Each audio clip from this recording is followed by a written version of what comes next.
inviting me, giving me a chance to express my thoughts on the SYABAS issue. We have tonight TALAM and SYABAS, controversy or conspiracy. What I will do is I want to focus on SYABAS. Rafizi will be looking at TALAM, and YB Siva will put it all together. Is there a water crisis in Leong? No. Is it real or is it manufactured? You have pictures like this. It is true. People are going about without water. Having to queue up. They're drinking water, they're cooking water. And these are scenes that you see in Leong today. So is there a water crisis and a shortage of water as claimed by SYABAS and the Barisan National Government? But don't let SYABAS fool you. There was a drought, and SYABAS took advantage of that to announce that there's a need for water rationing. But the gods heard us, and it rained and flooded all over KL Leong. And you can see our Expo Ronnie Liu going to the dam is full. That is what is there. The Expo went down and investigated, and they are filled to the brim. Malaysia Kini did a survey, and you can see for each of the dam, Leong, with a maximum capacity of 220, the water level is 217. So definitely no shortage of water over there. Each of the dam, as you can see, compared to the maximum levels, they are at the maximum. So there is no water shortage. So what is the problem? It's because of Langat 2. What is Langat 2? This is a project to transfer water from Pahang through a tunnel. We are very good for high technology. We like to do things most difficult, that's most expensive. So we build a tunnel to bring water from Pahang to Leong. Our Menteri Besar calculate that it will be 8.5 billion. Peter Chin, the minister, said, no, it's very cheap. It's only 6.5 billion, but it's still in billions. So there are people who are not engineers, but are interested to ensure that this project go ahead. But the Menteri Besar said, no, we have a problem, and that's tied in with the water privatization project. It has to go hand in hand, because we cannot have new infrastructure if we do not know who is going to own it, and who is going to operate it, and whether it's going to be SYABAS. The water ownership are with the Selangor State Government. We own the raw water.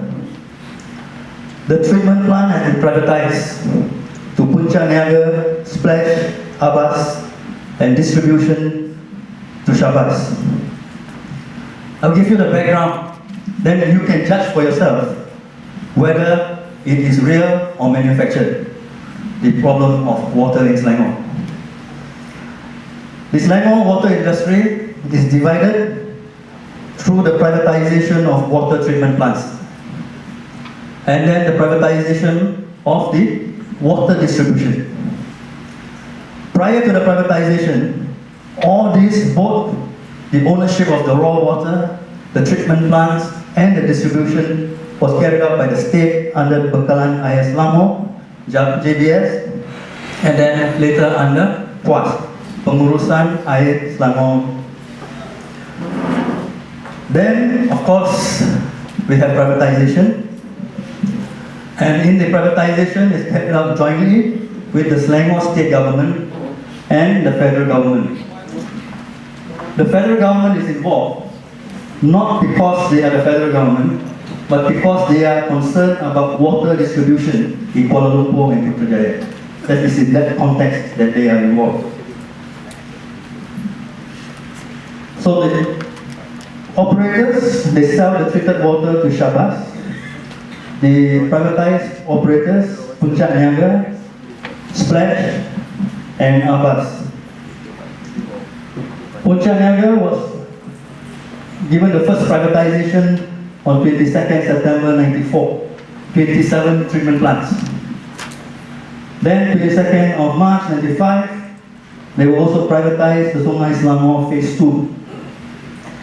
Then 4th of April 98, Wangsa Maju Treatment Plant, 16 August 07, Sungai Lolo Tambahan. It is for a period of 30 years.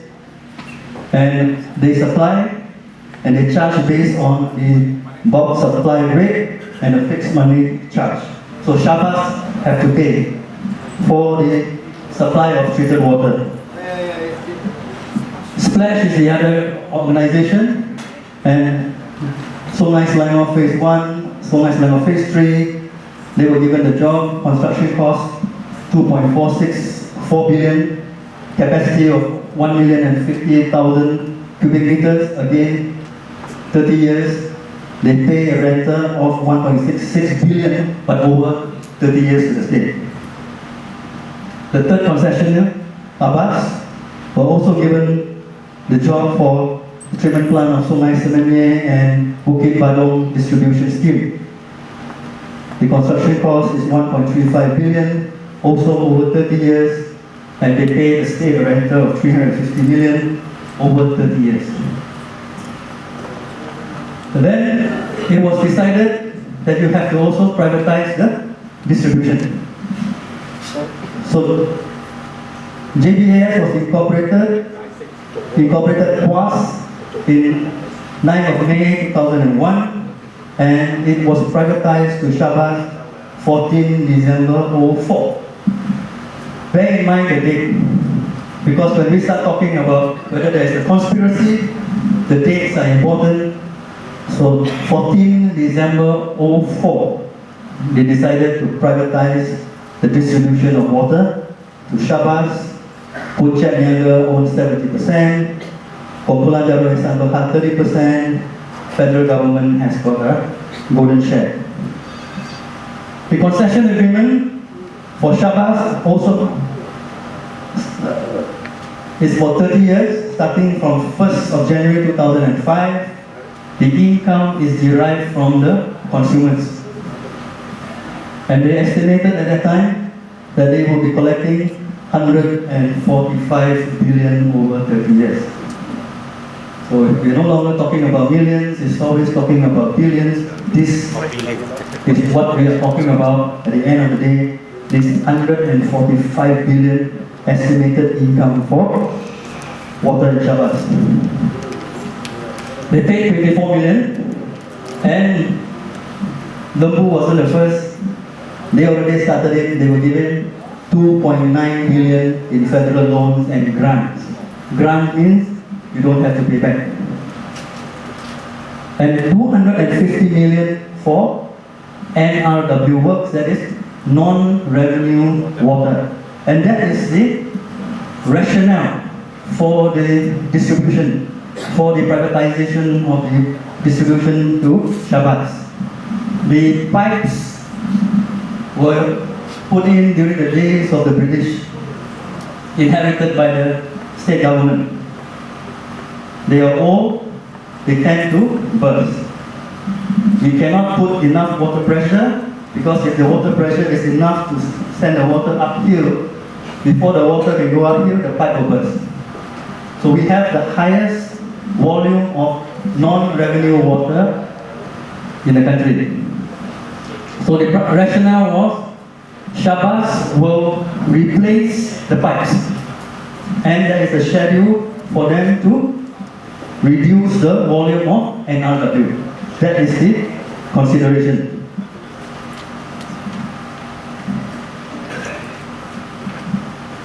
Now this is where we in Pakatan are totally against this agreement. The coalition against the privatization of water, headed by Charles Santiago, was fighting very hard to get the agreement, and it was prevented from being disclosed. Why? Because you look at the water tariff to SYABAS, it starts off with 2006, 15%, $1.39 a liter of water. In 2009, it jumps to 37%, 2009. Fortunately, in 2008, there was a change in government and we stopped that increase. Otherwise, that would be a 37% jump to 190. That's wrong 95.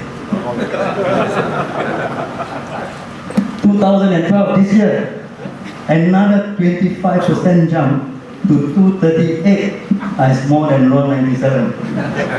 Water in Leong. And another 20% in 2015, it goes up to 286 per liter. Drinking, washing, feeding your children. I don't think at 286 you water your plants. And that's 286 in Leong. It goes up to another 5%, 303, and then 5%, 10% until you reach 3 ringgit and 83 cents for water. Now, who can afford water at 3 ringgit and 83 cents? That is what the privatization of SYABAS is all about. Per liter. It's per liter. So, fortunately in 2008, we stopped that. Otherwise, 37% would have been the increase. Thank you. So as you can see from my explanation, the existing structure of the water services and distribution in Leong is fragmented. 3 entities, the raw water, the treatment plant and the distribution, 3 different entities.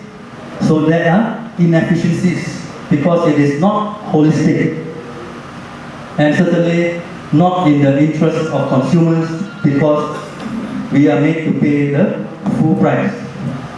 So it's with a high cost. This problem relating to water has been there before 2008. The idea of privatizing water in the various states had already proceeded, and the federal government realizes it doesn't work.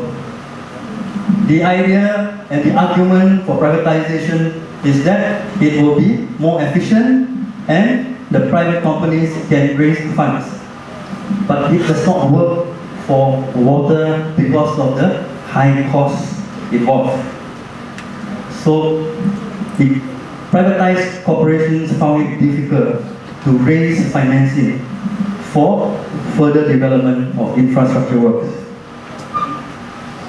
So a holistic approach was needed. The water services had to be regulated because different states have different quality of water at different prices. Water in Johor and the water in Penang, the price is a world of difference. But from PN to Pakatan. So it was decided that there had to be a reform. What is this reform? There were 2 acts that were put into place.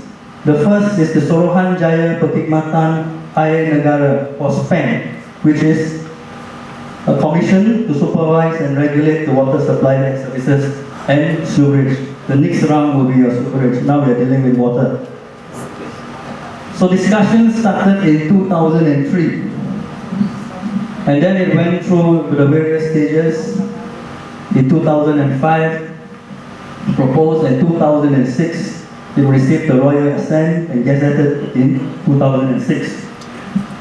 The other is the Water Services Industry Act, and this is the act for which SPAN is to supervise. It provides for licensing, and the idea is the ownership of the infrastructure is to be different from the operator. So the operator will be asset-light. They only need to concentrate on operations without having to worry about raising and paying the high cost of financing. So the burden of financing would be carried by a new entity known as PAAB. This is the new government entity that is formed to implement this water reform, Pengurusan Aset Air Berhad. So the Water Asset Management Company, which is a subsidiary of the Minister of Finance Incorporated, will take over the function of developing the water infrastructure. So they will construct and they will obtain the financing because, as you have found out from Leong said, government AAA bonds are cheaper. So PAAB and the scheme of things will be each state will buy back the assets from their various concessionaires, Johor, Selangor, and so on. The state will sell to PAB, and PAB will lease it back to the state for operation so that they only need to pay a rental for the assets.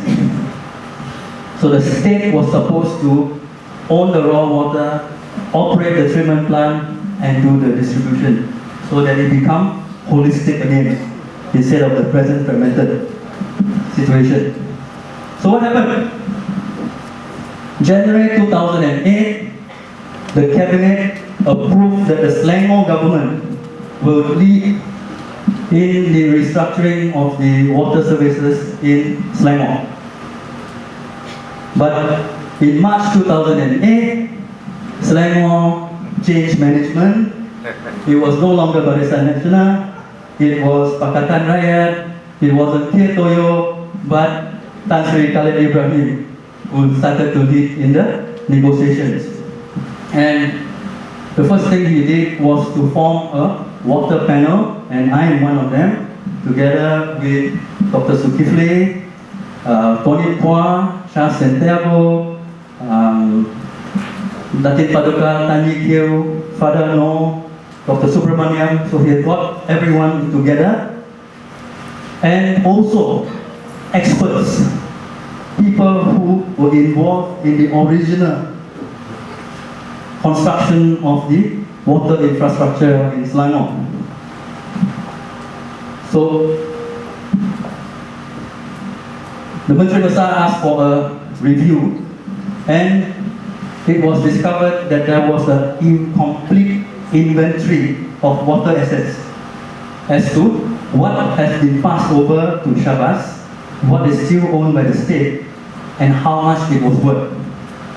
And we got the experts who knew where they were, and the calculation was a surprise. Because during the time of Barisan Nasional, the federal government and PAB came back and said the value of the state's water assets was 1 billion. But with the help of the expert, the value is 12 billion. Wow. 12 billion as opposed to 1 billion, and the Selangor people would have lost it for 1 billion. So Menteri Besar held on to his guns and said that is the value of the assets in Selangor on the water. How much to pay for it? The accountants came back and said that looking at the assets of the concessionaires, they were worth 4.7 billion, and the equity buying their shares is 1.1. So Selangor government made an offer for 5.7 billion on this basis to the concessionaires to buy back the assets according to Spain and Wasia. But 2 days before the offer, that's on 18th of February, the federal government intervened and told SYABAS, you don't have to accept the offer from Selangor. It is too low. I will give you more. Of course, the concessionaires rejected, and that is how the problem started. We now also need to look at the SYABAS agreement. I told you the tariff, but there are certain conditions inside there that was not known. until we got into the Selangor government. That the state was granting a concession for the operation and maintenance of the facilities. At the end, it would be transferred back to the state. So the assets are not owned absolutely by SYABAS. So the ownership of those assets belongs to the state. It was on a rental basis. And SYABAS cannot assign it without the state consent. This is important when we talk about FARC coming in, federal government coming in, and the SYABAS wanting to do a deal behind the back of the Selangor government. There is also a clause on expropriation, which also becomes important when I talk to you later of the other problems. And of course, as in all contracts, there is a right to terminate if there is a default or by giving 3 months notice. And the state will determine what is in the national interest to take it back. So the state says we can take it back and we can do a better job because we are not looking for profit.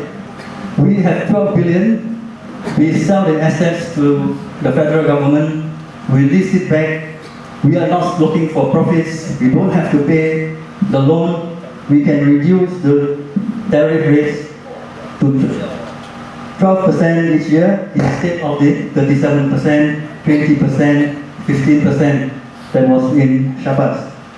And we calculated that over the period, there will be a saving of 32.4 billion for the people of Selangor if the state runs instead of SYABAS under the present constitution.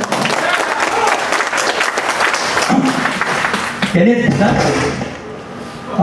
It's a bit dark, but I will read it out for you. We compared with the Penang water that was not privatized. And in Penang, at the lowest, up to 20 cubic meter, Selangor under SYABAS is charging 57 cents. Penang is charging 22 cents. Then when they go up further, at the higher end, behind just below 200, SYABAS is charging 2 ringgit, Penang is 1 ringgit.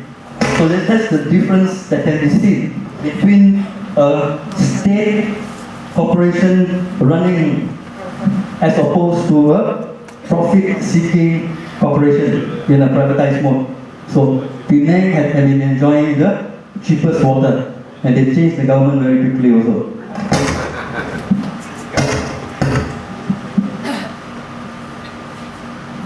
It's good to have a Menteri Besar that's competent, so Menteri Besar called for an audit into SYABAS, and the audit came back that SYABAS did comply with all the conditions. They were not implementing open tenders. As you know, who were the owners of the suppliers of the pipes? The pipes were supposed to be purchased from local Malaysian manufacturers, but SYABAS got an order from an Indonesian company who is owned by himself. The state government was supposed to be taking part in decision making. They were ignored. 72% of the contracts worth 600 million awarded to selected companies. That's a very polite way for a company to say something wrong. There were discrepancies of 525 million.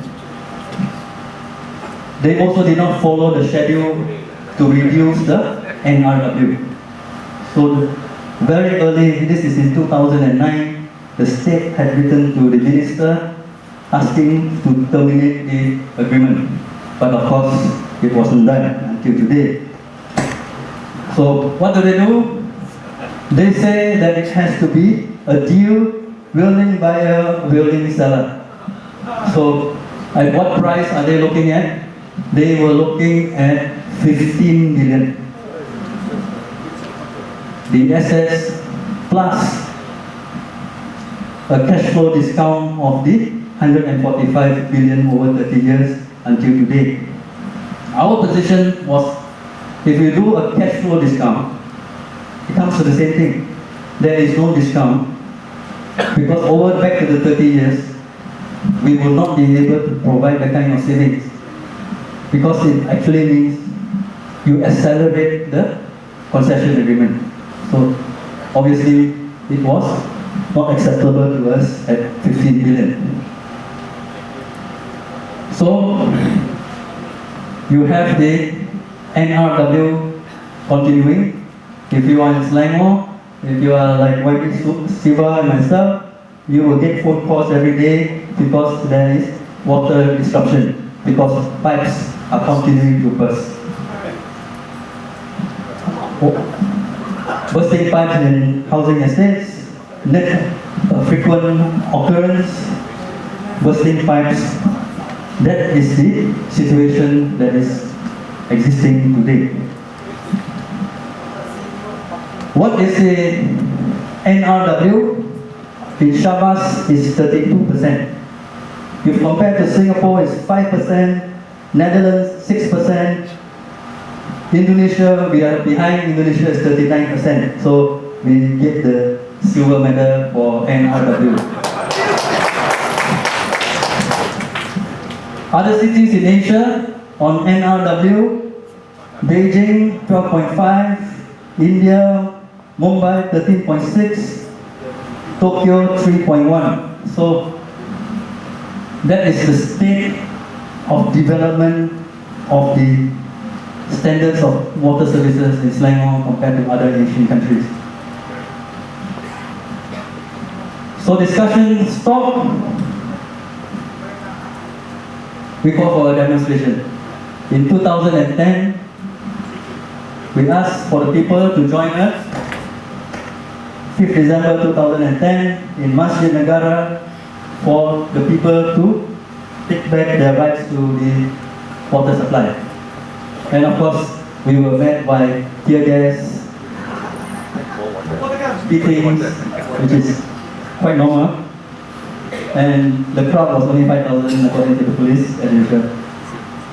But that was already the situation in Selangor. The people of Selangor were aware, and Barisan Nasional and SYABAS were also aware 2010 relating to the problem of the water distribution. What is at the end of the day that we are fighting about? It is all these concession companies have sold forward. They have obtained loans by way of bonds up to 6.4 billion. So if they are to surrender the business today, they have to pay back 6.4 billion. So as good businessmen, they do not want to do so. And Barisan Janji Ditepati tells them if the end means no need to pay back. So that is the heart of the problem. Who is responsible for paying the bondholders? And because of that, the value of the bonds also fell. That is April 5th and 6th of 2011. The bond value fell because of the problem. So the people are rejecting the continuation of the privatization in Selangor. We say that it is wrong to turn water into a commodity because it is needed for life. The rich and the poor, everyone requires it. When you have privatization, it is wrong because they seek to maximize their profit. How are the poor going to get their water? Because water is God-given. So it cannot, it should not, and it should never have been privatized over something that is given by God. Because at the end of the day, we want our children to be able to get their share of the water. So there you are. Is it controversy or conspiracy? The important point is this. In 2003, proposals were already being negotiated for the water reform. By 2004, it was already in the works. That means they were aware that the government planned to buy back the water assets. So why did Kia Toyo and Barisan Nasional in 2004 proceeded with the privatization? Why did they do that, knowing that it was already in the works for the state to take back the water? Then everything goes out. They collected the money by raising the bonds, 145 billion. Now they say, it's not my problem, you have to pay the bondholders, otherwise you will not be able to raise bonds. But my answer is, these are predatory finances. They know there is an expropriation clause. They know that they are taking a risk with a company with no experience. If they cannot perform, it would be forfeited. They would lose the money. So SYABAS have failed. The state government is entitled to forfeit it. The bondholders took the risk. Today, without the bondholders, you finance cronies, you finance predatory, then you deserve to lose the money. Thank you very much.